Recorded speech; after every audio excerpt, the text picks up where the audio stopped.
One by one, the senators arrived for a meeting at the White House.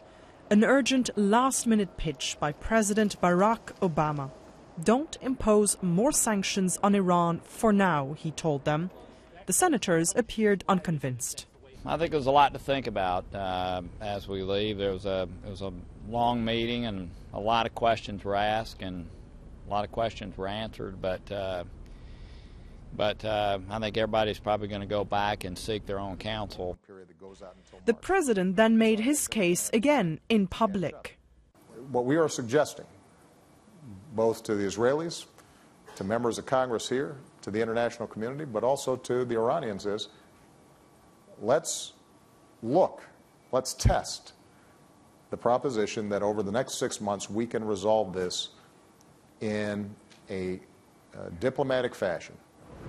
John Kerry's also been lobbying in Congress since the last round of talks, explaining the deal being hashed out in the Swiss capital. But they're both up against America's best friend in the region. Israel's launched its own feverish campaign against a deal with Iran on Twitter and on television. As long as I'm President of the United States, Iran will not get a nuclear weapon. In Jerusalem, during a meeting with American Jews, the Israeli Prime Minister even called on them to push back against their government. That's what I expect from every one of you. And I know it's achievable. And it's important. In Geneva earlier this month, Americans and Iranians spoke more over 30 hours than they did over the last 30 years.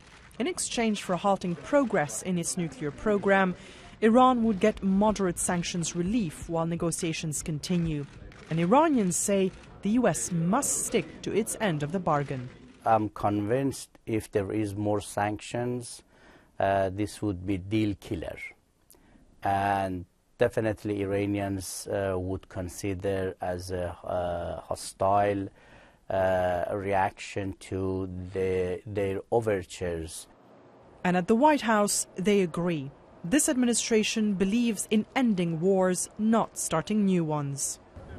Barack Obama is convinced the negotiations with the Iranians are the way to avoid conflict. He wants a deal with Iran if he can get it. He sees it as part of his political project, his potential legacy. But thousands of miles away from here, Israel is already warning that a deal with Tehran in itself could provoke war.